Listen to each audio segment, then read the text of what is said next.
Writing from the soul is the mother of all invention, and 21 Grams is back for another season of this exploration. We will look into the artist and the art they create. Except, this season we're adding the questionnaire, invented by the great Bernard Pivot, to go even deeper. They say 21 grams is the weight of the soul, and this show is the scale. So now here's your host for 21 grams, Joe Compton. Hello, everybody, and welcome to 21 Grams. We're back, a fourth season. Unbelievable. But I'm happy to be here, and I'm happy to have my first guest, who is amazing. He is, well, I'll let him tell you all about him. David, why don't you tell the audience about yourself, please? Well, I would never say that I was amazing. Not even one of them. But thanks very much. I'm David Green. Thanks for having me on. I write epic fantasy and urban fantasy and cozy fantasy at the moment. I live in Galway in Ireland on the west coast. And I grew up in just outside of Manchester.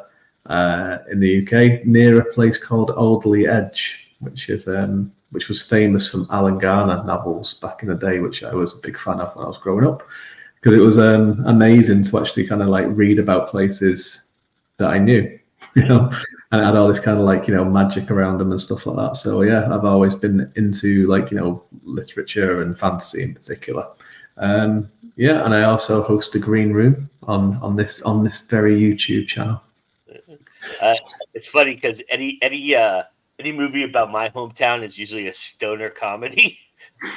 So I don't know if I'm very proud of those moments, but yeah, it's kind of funny. Yeah, well, everywhere has its charms. Right, I guess. We have some people in the audience. Nikki's here, Anita's here, Tiffany's here. Hello. I wanted to kind of start by asking you just finished a series, you poured your heart and soul into this thing. You really worked hard to get this thing out and get it out fast. And I'm curious, now that it's all said and done, now that it's out there, you're beyond it. Is there anything that you might have done differently in how you approached writing this series? I wouldn't have put myself in hospital finishing the last book, which was it was one of those things where I had a deadline that I had to do, and I get TMJ in the job, and it got up to the last. I had 5 days left, and I had about 80,000 words left to write. So I managed to write the 80,000 words in the 5 days, but so the day after I finished, I couldn't open my mouth when I woke up in the morning. My jaw had fused basically from grinding my teeth so much, because I grind my teeth when I write. That aside, I think the first book. So I wanted to release them all quite quickly, because obviously with indie releases and stuff, it's especially fantasy, it's quite good to kind of do that, rapid release and everything. But they're quite big. I mean, this is the last book in the series here, and it's quite a big one. Yeah. It's 280,000 words, and book 3 was 210 or 215. I did both of those this year, so I finished book 3 in March, finished edit in April, finished book 4 in August, finished editing in September. So it was quite a lot to do. But with the first book, I kind of left it a year between releasing book 1 and book 2. So I would have liked to have got those a little bit closer. But I think just book 1 in general, it was the first book that I ever wrote. I think that year of space, between the first and second, I think you can see it, because I think the second one just has a bit more experience, because in between that I wrote a different book from a different series. and I started doing a bit of ghostwriting. So I was kind of doing more practicing on writing and everything. And I think that's I think it's quite apparent between the two books. So I think maybe I would I've got that kind of less than a year in between them, or maybe I've waited a little bit.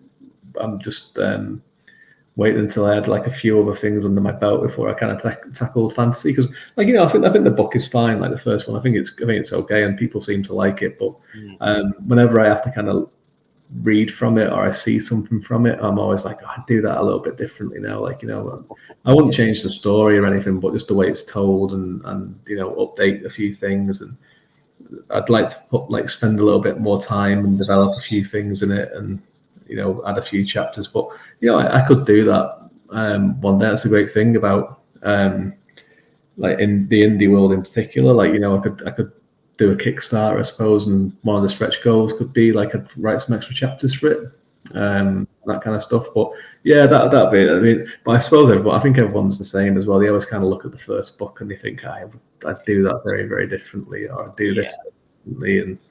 And and you wrote nearly 800,000 words in this series. If you also include the little novella that you wrote in between was it between book 1 and book 2, the little novella? So it's between book 2 and 3. It's set before book 1, so it's a prequel. But I wrote it. So the second half of that novella was the original prologue for book 2 that I took out.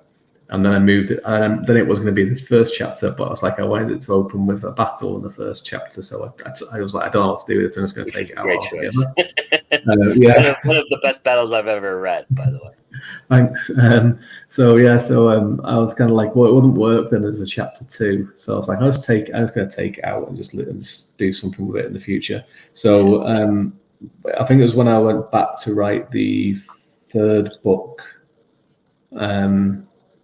As a kind of a warm up, I was like, I'm going to just expand this into like a little kind of short story novella kind of thing. So so it was around that. So it was kind of like, so it's, but then of course, then I kind of had to go back through the thing that I took out and kind of update it a little bit and just kind of smooth it out to make it match a little bit more where I was at after writing the second book. And I went and wrote another one of the urban fantasy books then in between. So, Yeah, I say that because 800,000 words. There's the old adage that you're not a real writer till you write a million words, and there's a reason why that sentiment is there. Is because after that, you really either develop a voice, you develop a pace, you develop a style. You learn how to write a little bit better each time you go at it, right? And so at 800,000 words, you've grown up quite a bit in as far as a writer would go, Yeah, I think so, and that was one, and that's why I think there's quite a big difference between the first and the second book, because I did the first one, and then I'd say there was that year gap, and within that I wrote a 70,000 word urban fantasy, and then I did I think maybe like 4 or 5 ghostwriting books. So it was so in between book 1 and 2, I went away and wrote 600,000 words before I went back to 2, and I think it is that thing, like you say, like you can like you do develop and you do see things, and that's one of the good things about doing ghostwriting, is that you're able to experiment a little bit and tackle things that are generally not your thing, and you can try different POVs, you can try different kind of like tenses and different genres and all that kind of stuff, and also it doesn't have your name on it, so you can what I thought was quite good was it's kind of like babysitting your niece or nephew, or you're being a grandparent, right? You get to give them back at the end. And that was the thing, like I was working on a few different ghosts, so in between book 1 and 2 I was working on a few different ghostwriting things, and one of them that I did was a series for someone who was like wanted it to be like as Americans would say, a hard R rated fantasy. So not sex or anything like that, but more like violence and everything. And like my books, my epic fantasy, they do have some violence in it, do have some everything. But it was good with this other series. It was like, well, where's my line? Like, where would I stop in my own books or something that has my name on it, and then push beyond that for these ones. So that was a really good experiment for me, where it was like, I'd get to a point where I'd be like, well, this is what I would do with my name on it, but my name isn't on it, and he wants it to be very, very violent. So I learned where it was, where my kind of line limit was in terms of that. So it was really it's a really kind of fun experience, and I'd like to do less of it now, the ghostwriting. But the problem was I signed up to do a few series for people. So I've been working on them whilst doing these books as well. But no, it's great though, because as you say, like you try to get better with every book that you do, and learn like lessons from the last ones that you've done. Which kind of goes out the window a little bit when you do a final one, I think, in the series, like because you do, because again, it's the first time you're doing a last one. Yeah. Right. So there is some things that's like, well, I learned this in the last book, but I can't do that again in this because it's the last one. So it's always learning. Yeah, and Nikki is commenting. She says David is the poster child for sure grit to determine the detriment of his teeth. He's also amazing. I'll say it, a whirlwind of words that makes perfect tornadic sense. And then I'm exhausted just listening to the journey to and through the Empire of Ruin. Oh, we're just getting started, Nikki. So started, but I was gonna say between book 1 and 2, I've read both of those, and for me, there is a giant leap, and I think what changes between book 1 and 2. And I'm wondering if this is what you figured out, right? What was missing from book 1, I thought, was a steadier pace. Like, there's a heartbeat to book 2 that is like thumping, and then kind of slows down and thump, and slows down, thump. And book 1 kind of goes all over the map a little bit in that regard. Was that something that you figured out? Was that something that, or was that a natural progression of you just writing? Yeah, I think it was a bit of both.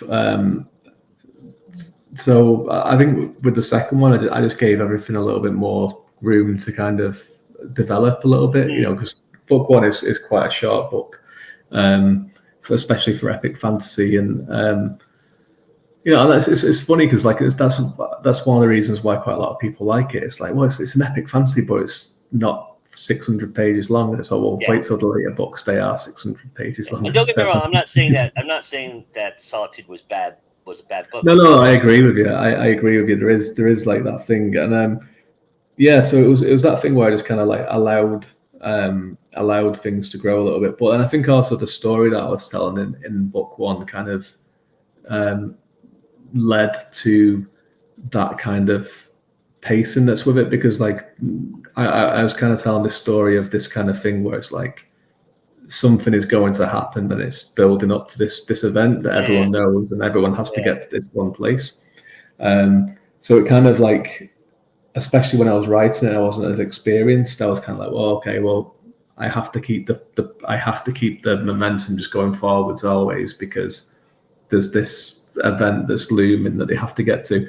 Whereas now, like, I would probably look at it and go, well, I could still spend a little bit of time developing this, and maybe kind of, slowing it down a little bit here, and like doing this a little bit here, like, like I've had ideas, and I'd open the book differently as well.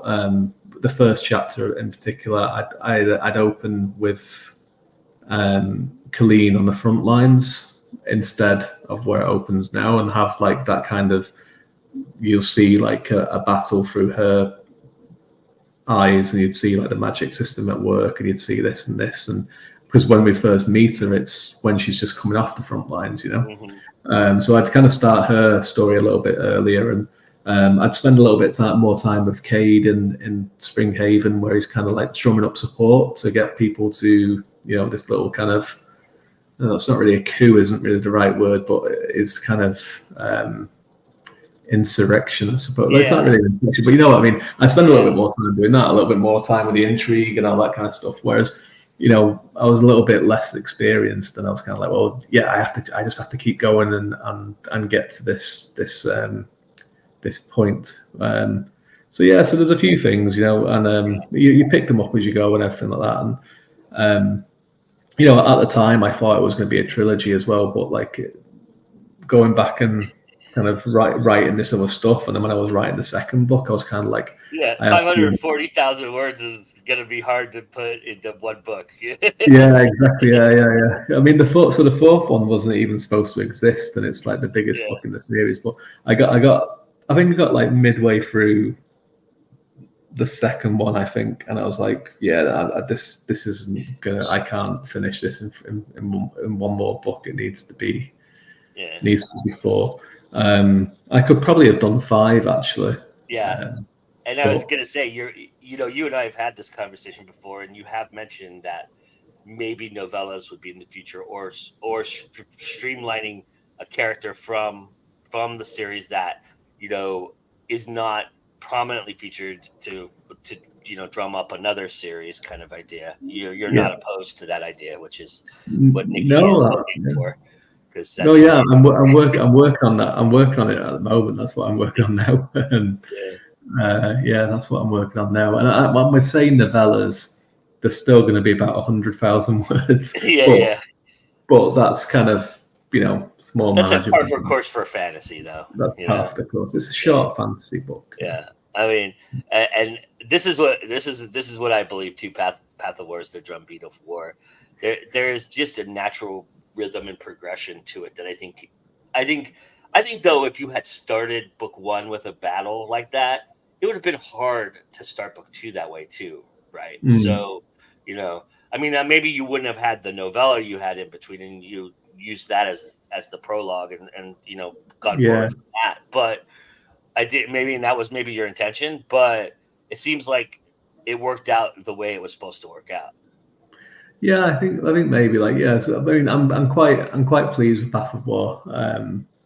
Because it was I kind of feel like Solitude was kind of like just testing the waters a little bit, and kind of setting up the world and just kind of setting up the characters and everything, and then Path of War was like the first one where it's like, okay, this is really like epic fantasy, and it's the scope is bigger, and there's more POVs, and there's more kind of intrigue, but I felt like I kind of kept a good kind of handle on it all, and kind of and that was one of the important things with it. It's called Path of War, and that was just a working title at the first, and it was, I called it that just because I was like, just as a reminder of like everyone in this book is at war in some way or the other, and it's which sounds like a silly thing to say, but I mean, it was either at war with an external thing or an internal thing. Yeah. So I kind of had that thing where it's like, okay, what is the thing they're fighting against, and what is this war that they're facing?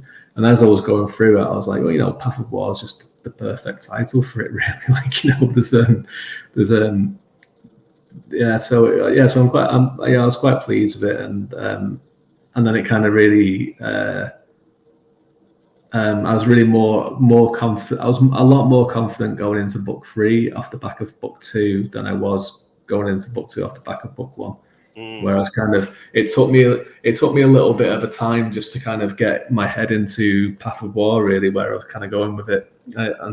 It's actually the book that I worked on the longest. It took me, even though it's half the size really of the next two, or more or less half the size. It took me about 6 months, I think, to write it, whereas like literally the next two were 3 months, and Solitude was about a month, really. It took me a long time to do Path of War, and it was just because it was a confidence thing, really, as well. Just kind of like I was kind of second guessing a few things, and but when I finished it, and kind of was like, I'm quite pleased with it. And the next one was pretty easy, really. The third one was the easiest one out of a lot of them, which is really strange. And you had some good guidance along the way. You had some nice beta readers, some people, alpha readers, to help you along the way. And I am curious. You don't have to name any names, and don't have to spoil anything. I'm not asking you to do that. What I'm asking you, though, is, were there some changes to a character's fate or pathway based upon when you started to get readership for this series? No, no, I You can think you of. stayed true to the plan always. Yeah, I think so. I mean, so with the beta readers, I had one who was the same one for every single book, and then Nikki DeCosta came on as beta reader for the third and fourth, and she just read them the first two anyway as a reader, and then I had to change editors for the fourth one because there was the editor that my publisher Erie River were using kind of left, so it was like we were scrambling, and it was just before I was about to turn the book in as well. It wasn't too far off, so it was like I had to find some.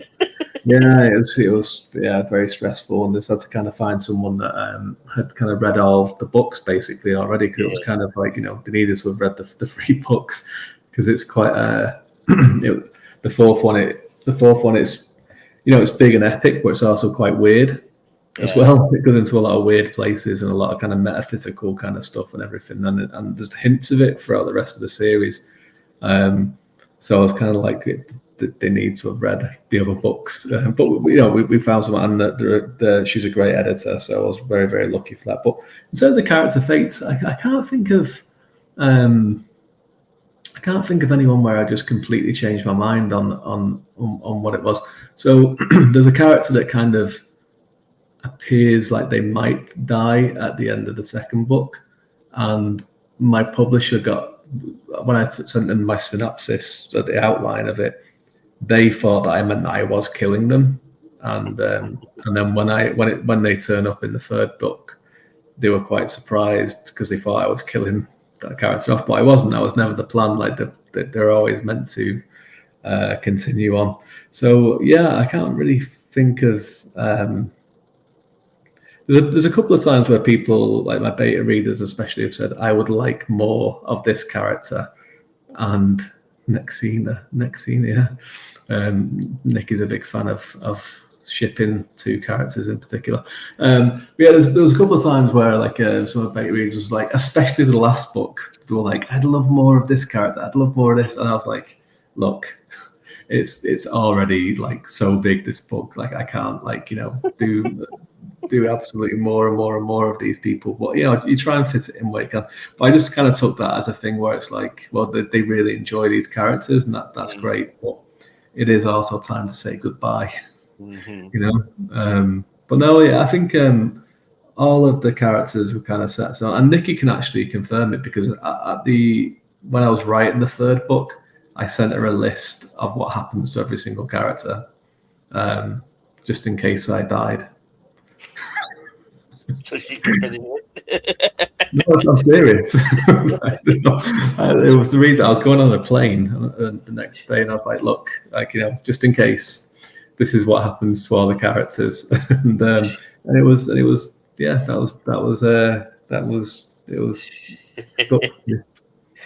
Yeah, I'm curious which character for you gave you the most trouble. Who was the character that you were just like, you know what? If you don't stop, I'm just gonna fucking kill you. I mean, you don't have to say you killed them or nothing, but I'm just saying. So Zana in the first book gave me a lot of trouble. Just kind of, I wasn't quite nailing her emotional kind of journey, I think, in the first couple of drafts that I did. And again, I was quite an inexperienced writer at the time, and I just wasn't quite getting to the core of her character, really, of where she was in her life, and this estrangement that she had with a daughter who she would still do anything for, and this boy in her care that she was kind of, every time she looked at, she'd just picture a daughter, instead, and at the same time in her life and all that kind of stuff. I wasn't quite nailing that, so it just to kind of, it took me a few goes on that, and then when we was doing development edits with the publisher and the editor, particularly on book 1, most of it was focused on Zana. But then when I went back to write her again in the prequel, like it was really easy because like I'd done that work on it, and I was like I knew her a lot better. Other than that, like difficult characters. No, none of them were all that too difficult, because I'd kind of done a lot of work and background of them. Some of them were very, very easy, like Gretton in book 3 and book 4 is really easy to write for me. Like, and it's embarrassing how easy it is to write because he's just so similar to me, I think, in a lot of ways. But those moments that were hard to write because there's some characters that are kind of based on people from my own life. So like Vettigan is very much kind of based on my granddad. So his relationship with Colleen is very much kind of like mine and my relationship with my granddad really like so that was kind of like those parts of that were very, very difficult because obviously Vettigan doesn't have the best of times in some of it. And yeah, you get so like attached to these characters as well that you realize that you have to challenge them and you have to it's dark epic fantasy. It's like it's heightened and there's magic and there's like there's different cultures and everything like that, but it's still quite grounded and it's still quite the characters are supposed to act in real ways, so you kind of have to challenge them, and that's where conflict comes from and that's where drama comes from. So but sometimes you kind of like have I gone a little bit too far in this, and you sit down and kind of reflect, like I did some very bad things to Cade, for example, who has a really hard time with things, but there's that's life as well. Yeah. Nikki says outside. Sorry. Nikki says, "Does anyone have the best of times?" Best of times in Hellbelt? I don't think so. She said, "Right is an old man green." He is very old, man. She says that she's asking if she had no influence over Nexus fate. I couldn't wait to write Nexus's fate so Nikki would stop asking me to do more things with him, to be honest with you. She says the threat of death was real to everybody. Had a will and everything. Yeah. Nearly. I have a two-pronged question, and again, I'm trying to ask these questions without spoiling it for people, and not asking you to name names again. But were there characters that were harder to say goodbye to than others? And were there characters that surprised you how easily you would be willing to get rid of them? Yeah, so I'll go with the second one first, actually. No. They were all difficult. Because there were some characters that are in the story because they have to die. Yeah. Right. That's like it's a funny thing to say. Fantasy ever, but yeah. Yeah, and you kind of focus on the main leads of the story because it is a multi POV thing. So I would say like the main leads of this book of this series are Colleen, Brina, and Cade. They're the main leads. Okay. So everyone else then is like supporting characters to various degrees, and like some of them become very, very important, and some of them and they all have their own arcs as well, and they all have this. But some of them are created just because they're going to die, because it's going to challenge the main leads. So some of them, like but yeah, I suppose like when you get to the point with some of those ones, so there's some characters that like I knew, like when I inserted them into the story, it was like they're gonna last this amount of time. They might be in it for one book, might be in for 2 books, or 3 or 4, but there is a time on it. And yeah, when you kind of get to it, you kind of feel like that's sad, because and I feel sad for the other characters that have to say goodbye to them as well, and kind of I try to make that to make it kind of affect them as well, and it's not just like the characters have gone and then they forget about them. They still mention them, and the effect of losing them is still like present. And I think especially in the 4th book, there's quite because it's the last book in the series, so There's a few bits of that of reflection where it's like, these things happen and it's not nice, but yeah, so some of them, sometimes it's kind of like sounds quite horrible. Sometimes you're actually quite glad to get to that point where it's like, because you've been building up to it for a while, and you're kind of like, okay, well, this is like, you knew what was coming. You knew it was coming. It's done. It's like pulling off the plaster. The Band-Aid. So for the first one, what was the first part of that question again? Sorry. The first part of that question was if did you have a hard time saying goodbye to some of the characters?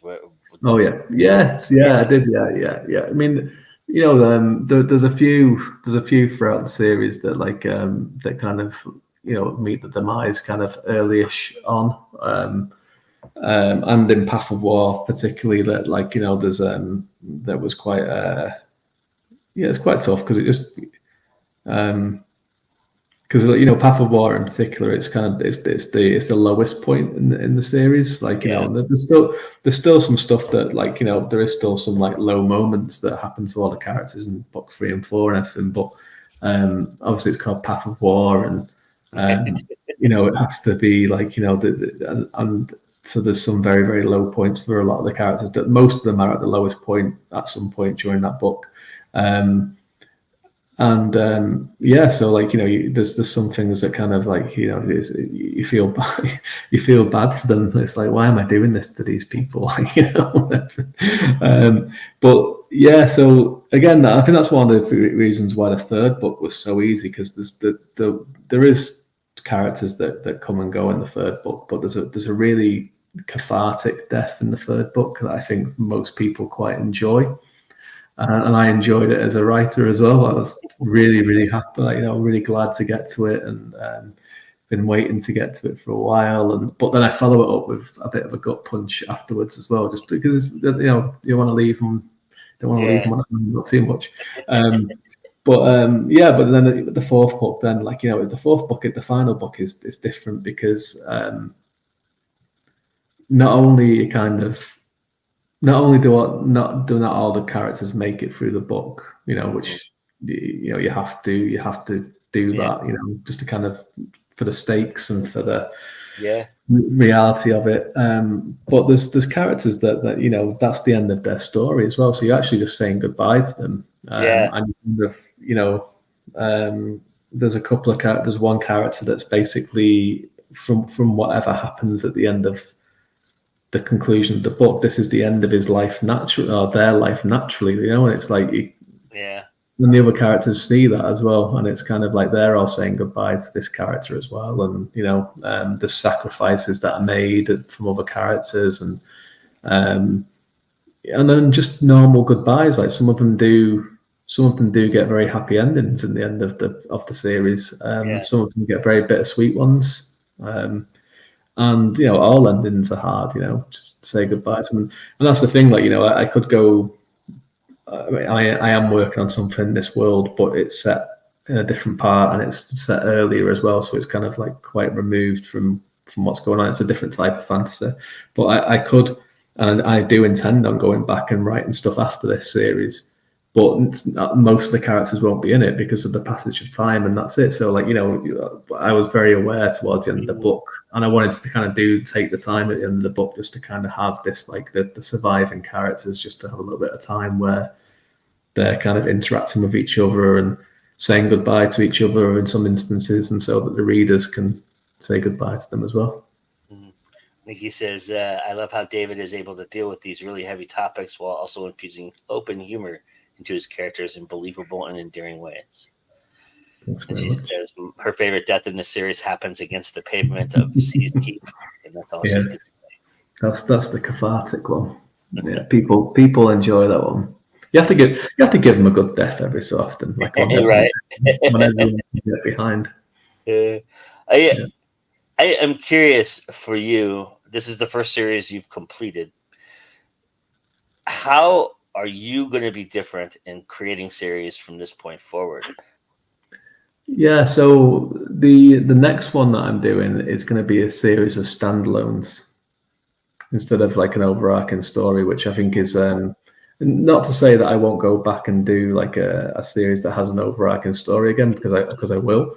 And like my urban fantasy one isn't finished yet, which has an overarching thing. But the one that's going to be set inside the same world as this is going to be just a series of standalones that has, like, I'll have the same characters in it, from not well, actually one of the characters from this series will be in it, but they will be in each one of the books, but each book will have its own beginning, middle, and end. It'll be wrapped up, and then it'll just be another, adventure in that world. And I think that's just like just for a number of reasons, like, because I think the genre that I'm kind of the subgenre that I'm kind of doing with this one kind of leans towards that, instead of having this like overarching kind of thing.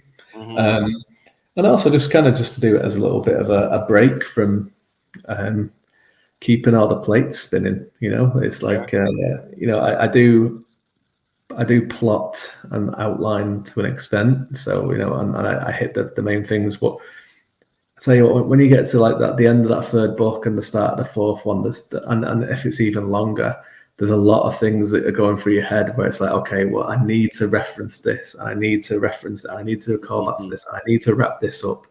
This I can leave. This one doesn't need wrapping up. It's good to leave a question. I'm a big believer in that. I think there should always be unanswered questions at some point, but it has to be the right unanswered questions. There's some things that do need payoff. So you have all this stuff that's kind of going on in your head, like, and also trying to like tell a satisfying story. So there is freedom in doing standalone series, so that's what I'll do. That's what I'm going to be doing next, and like, and that can be, it could be 4, 5, 6, 7 books. Like, it gives you that kind of flexibility as well, where it's like, well, if you're having fun and people are having fun, and Are you aiming at this as a rapid release, or are you going to take your time with it?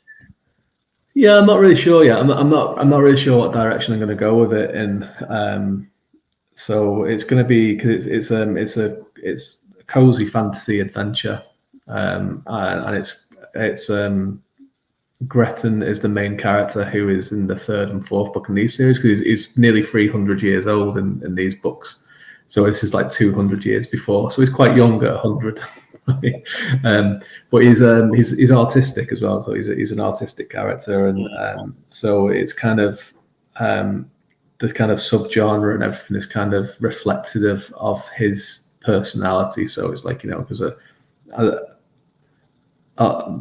many autistic people are very uncomfortable in their lives and a lot of time in their own bodies, and so they kind of seeking comfort always. So like a cozy kind of adventure is ideal for him, and because he's like, he's quite long lived, and like I know the ending of his journey, I suppose. It's like, I can bring him into this place, which is a different part of this world, and different scope and different stakes, and I can spend a little bit of time with him. So I don't know what I'm going to do with it yet in terms of releasing it. Like, I might look at a different route altogether. I might look at the traditional route with this one and see, because I think it kind of hits on quite a lot of stuff that traditional publishers are looking at doing at the moment, which is like, cozy fantasy, own voice kind of characters and all that kind of stuff. And you're worried about the standalone aspect of it, or you think you can sell that? Yeah, I think they don't really mind that so much, because I mean, it still would be in a series, but it's kind of like, you don't have to read them in order, I suppose, or you don't have to. And I think that's kind of like, again, with that cozy aspect, and this is the same with if it's cozy murder mystery or cozy whatever. They kind of have that kind of structure where it's like, same characters carry over, but it's a different story each time. And whatever happens to them in one adventure affects them in another adventure, or there's something that triggers them to learn something right. for the next one, right? So exactly. Yeah. So I might look at it, because like I have my urban fantasy that is still going to be like indie and releases and stuff. And I want to talk about that, but Nikki won't let me stop asking, and she won't stop asking questions. She asked, Gretton became such a fan favorite. Did that surprise you? Yeah, I think it did actually. Yeah, because like, I mean, I planned on I mean, he's mentioned in Path of War a couple of times, and he's mentioned and he's kind of in the prequel a little bit. He's in a flashback in the prequel. In the novella. So I planned on bringing him in for quite a while, and I knew that like Beyond Sundered Seas was going to be the point, because it was basically for the purpose of the plot and for Colleen. It was when Colleen needed this character the most to be in the story, basically. But you know, I'd always had in mind like who he was and what he was, and his personality, and the fact that he was autistic and everything. So, but I kind of was very, very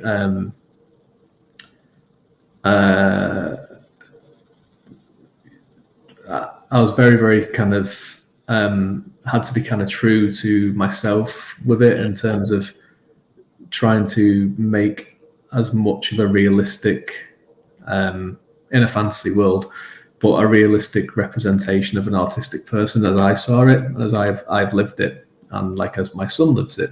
And that's, you know, because you do see a lot of times in media, in particular movies and TV, where you're either like Rain Man or Sheldon Cooper, and there's no in between. Yeah. Right? Yeah. And you know, it's just ridiculous. yeah. So it was kind of like, so I wanted to kind of do this and kind of show the things that were like, you know, what artistic people can be very, very capable of, and we are very, very capable of things, but we have certain challenges, you know, and that's different for every artistic person. Absolutely. and it's more heightened. You know, I mean, everyone in the world has challenges, but like, you know, with artistic people, they're very, very heightened when it happens, and it's, you know, there's the coping mechanism isn't quite as developed, I suppose, as in neurotypical people. So I kind of wanted to kind of reflect that and kind of show that this person is kind of trying to do and live in this world that isn't built for them. And that's what's so great about fantasy, is that it's like, it's so heightened that you can kind of go into that. So I was like, you know, really, really kind of gratified and happy that people kind of took to him so well. And then and because like people loved him so much, like I was kind of thinking, well, you know, he has got a long life, and I could tell so many stories about this character, because I love writing him, and you know, he's and I'm really kind of proud of, like, you know, of that character and what people think about him. So like, yeah, so because I remember reading the prologue on my Facebook group, and the prologue for book 3 is when Gretton first kind of enters the story. And people straight away were like, "Oh, we love this character! Like, we love this character." And then I was like, kind of thinking, like, you know, yeah, I'm gonna tell more stories about him. So, yeah, it was a surprise, because it's one of those things when you do kind of put so much of yourself into a character, and then people respond well to it. It's kind of like, oh, that's nice, you know. Yeah, it reflects on you. I mean, that's who you are. Everybody probably saw that right away when they read it. So it isn't autistic people who have a problem, and it's the world. Yes, the world isn't built for those who break the mold by design. I agree. I'm not asking for me, but don't worry. I'm happy you're asking a lot of questions. I really am. She loves questions. Yeah, you know, I'm sure she's asked you all of those in the private chats that you've probably had, though. Too. No, actually, she always comes up with more questions. It's quite remarkable. That's awesome. That's great. That must be nice. That's a fun thing to have. You know? She's a brilliant beta reader, because like she really kind of there's some sections of the last 2 books that are like infinitely better because of the questions that Nikki asks. So it's good. She even asks herself, why do I ask so many? Because you're curious and you love it. That's why. And yeah. You love that. You know, I'm curious, how does Nick Halloran benefit from you completing Empire of Ruin? What is it about for him going forward that, because you've written this series, is going to help him? Yeah, a couple of ways, because he may or may not make a small cameo at the end of book 4 in this series. So and a very, very standout scene. And then at the very, very last book of the paperback, it says there's a little advert for his series, because it's like, who was this strange character that so there's that. But also it means that my publisher is going to focus a little bit more on Nick Halloran now, because so I had the sequel to Devil Walks in Blood and the prequel written last year for it, and they've been waiting to come out since then. And it was kind of just decided that we just wanted to kind of focus on, because like Path of War kind of was quite well received, and it was off of that momentum. Yeah, it was kind of nominated for a few awards. It was nominated for some like Indie Ink awards, and like it was best book of GoIndieNow 2022 as well. Like and other things like that. We were kind of like, well, let's focus on that and just let's get the series finished, which was, it was a big ask, because like it just became like this the third and fourth books were so like big, and say that I wrote them really, really quickly as well for the size that they are. But what that means now is that, like, I think in December we're going to release the next Nick Halloran book. There you go. That answers your question, Nicky. That's it. I actually think the prequel and the sequel are coming out on the same day. So it's like a prequel novella, which is about 35,000 words, and then there's the full sequel, which is called One Life Left, which is about 81,000. I actually just finished the edits on them. I got the edits all came through from the editor over the last few days, so I just finished the last ones today actually and sent them back off. So it's all set to come out, and then I'm writing this Gretton book at the moment, but then once I've finished that one, I'm kind of deciding what's going to happen with it. I'm just going to do the next couple of Nick books. I'm probably going to try and finish that series off next year, actually. There you go, prequel and sequel simultaneously. That'll be fun. And if you want to mention gods, the end of this series is a rush of honey and chocolate for the senses. It's just so brilliantly woven together. I still haven't picked my jaw up from the floor. That's good, because I couldn't even open my jaw, so that's I have to get half. My brother suffers from the same thing, and he's had problems whole life with that. So yeah, it's crazy. Yeah, it's just a weird random thing that happens too, which is just so fascinating. Yeah. It's definitely stress related, I think. Yeah, maybe a little bit. Yeah. I think it doesn't make it any better anyway. But it should be a fun December, and the Nick Halloran series is going to be 7 books, so there'll be 4 more to go. I think I could probably do all 4 of them next year. I think at least 3 of them next year anyway. Okay, so I'm gonna tell you a little story. When I was 9-ish, almost 10, my dad took me to a bookstore for the first time. He actually took me to the Hobbit bookstore in Long Beach, Westwood area, which was a used bookstore. It was the most amazing thing that I've ever experienced in my entire life. It had winding staircases and books all over the place, like not even in shelves. They were on tables and the floor. It was just great. It looked like the Hobbit Village, except that was in a strip mall. So, and you love Tolkien as well. Yeah, right. But so my dad came to me at 9, 10-ish and said, "Pick any book you want." And there was this book that was staring at me. It was this big, thick book, and I remember how big and thick it was. And it had this worm on the cover coming out of the sand dune, and it said Dune across the top of it. I picked it up. I read it. I understood not a single word of it, but I read all whatever 200,000 words of it is, and I read the book, and I'm telling you this story for a reason. I'm curious, when your son comes to you, when are you thinking is going to be the time that you're going to hand him your books? It really depends. I think for like this, for the Nick Halloran ones particularly, he has to be a teenager. I think, because there's quite a lot of swearing and stuff like that, and they're quite there's quite a lot of violence.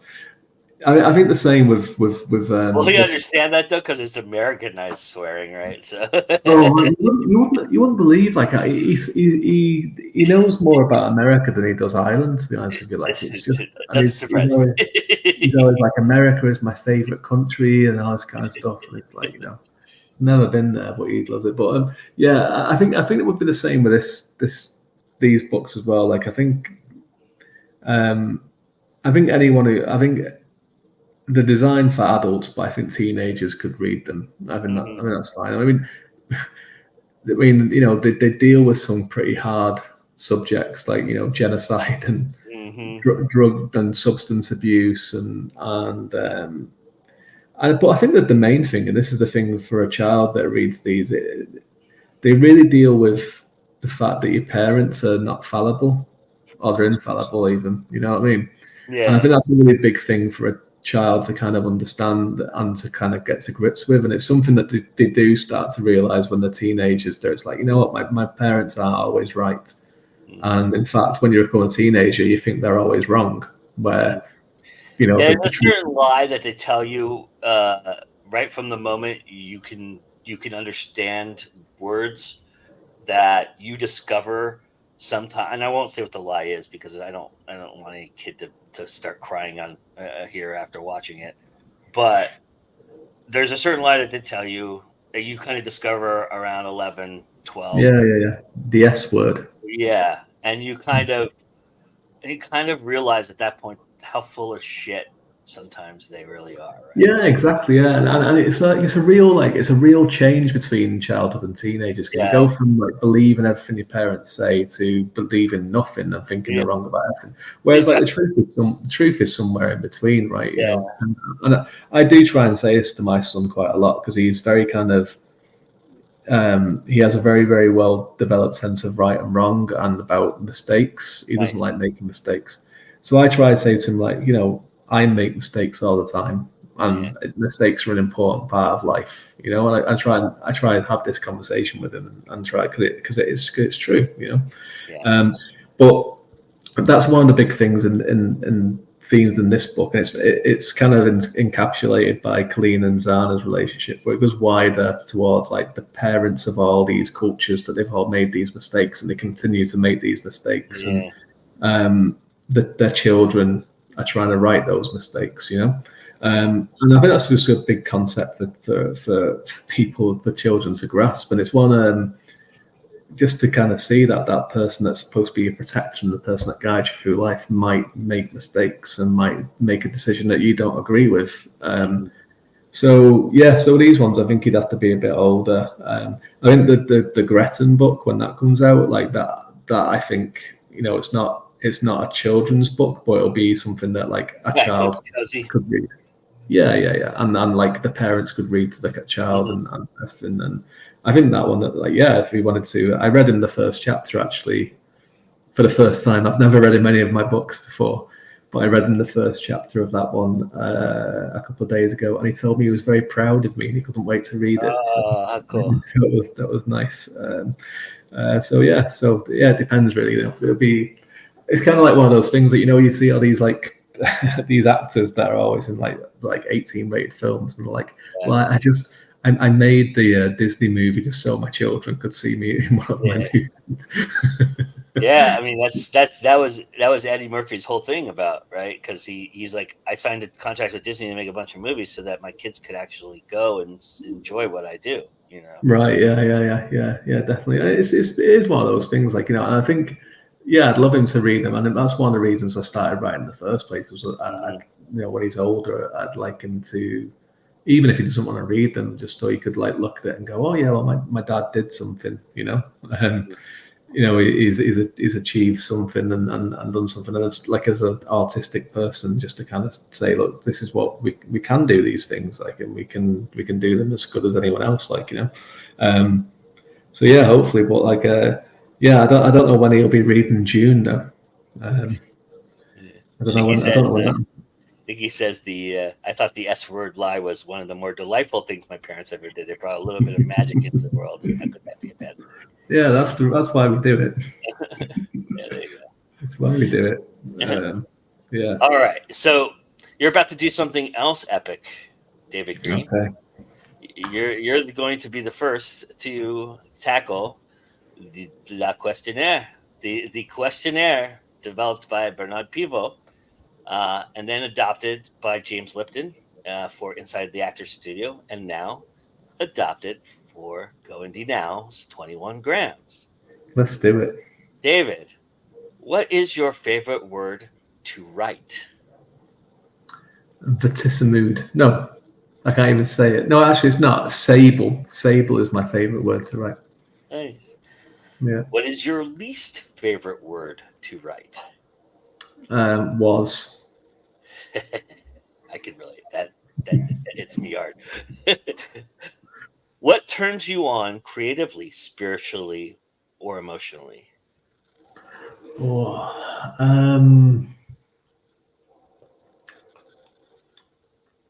Seeing something amazing.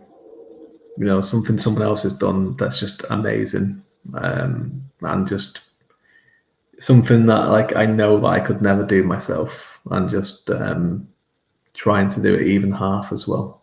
Nice. What turns you off? Was. Really? No. Overly critical people. I think just for the point of Being critical. being critical. Yeah, I'm thinking that it kind of makes their opinion more valid because they're more critical than what they need to be. Yeah. Not to say that criticism is bad. It isn't. Yeah. But I just think I see this a lot in competitions where it's like, if this wasn't in a competition, I would give it 8 out of 10 or 4 out of 5 or whatever. But because it's in a competition, I should give it a 2 or a 3. You know what I mean? I just think it's just, yeah. Yeah, no, I understand that completely. All right, this is going to be everybody's favorite. What is your favorite curse word? Motherfucker. What sound or noise do you love? Sound or noise? I'm not a big fan of noises, to be honest with you. I love the sound of my son's breathing when he's asleep. Nice. What sound or noise do you dislike? Oh, so many. Oh my God. I could do a whole hour on this. I have to pick just one. Sound of people eating.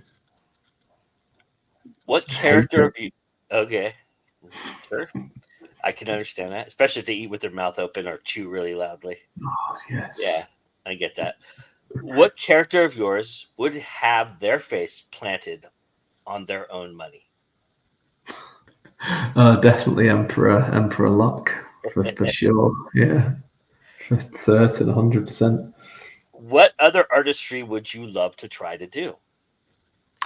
Well, I have an art degree, so I do love art. I wanted to be a film director originally when I was doing my art degree. But what would I love to do that I can't do? I would love. I'd love to be able to make glass. Oh, cool. Yeah, I've seen people do it. I went to Venice and I saw people. I watched. I went to a workshop and watched the glass makers, and it was amazing. I loved it. I'd love to be able to do that. What artistry will you never attempt? I would probably never attempt to do. I don't know. Is porn artistry? I probably would never do that. I think. Is it art? I don't know. I don't know. Really. I don't know. Actually. I really don't know. Like, I think, like, I suppose professional dancing. I feel very. I get very. Nikki's just put that up there as well at the exact same time. Yeah, I'm very self-conscious about dancing. So yeah, probably that. But that's an art, isn't it? Yeah, sure, absolutely. Yeah. Just professional dancing, though. You wouldn't mind just, running around and making a fool of yourself originally on the dance floor? No, I'm not. I like dancing, and I used to. I did drama in school, so like I had to kind of do like dancing and singing and stuff. I just was and singing never bothered me as much. Dancing just really bothers me. Don't know why. If a heaven exists, or whatever exists beyond us, what would you like to hear God say when you arrive at the pearly gates? You were wrong. Well, it is so wrong that it is so right. Everybody Right. needs to go check out the Empire of Ruin series. Path of War was one of our favorite books. In fact, it was the only book that had a consensus. All three people who picked their top 5 books had it in their top 5. So everybody needs to go check that out. David, where can people check out Empire of Ruin, Nick Halloran, and everything else you're doing? So yeah, the best place to do it is if you go to my website, which is davidgreenwriter.com. And all of my kind of other books links are on there, and all my social media and my newsletter is on there as well. So yeah, that's the best place to kind of keep up to date with everything that's come and everything that's going to be in the future. Nice. Everybody, we'll be back with another 21 grams very soon. Thank you, David Green, for joining me. It was awesome to have you open this series and be the first to take the questionnaire. I really appreciate the opportunity to talk to you for this last hour. It's been a wonderful, wonderful conversation. Thanks so much for having me on. Really appreciate it. Remember, everybody, it's always time to go indie now, and we'll see you next time.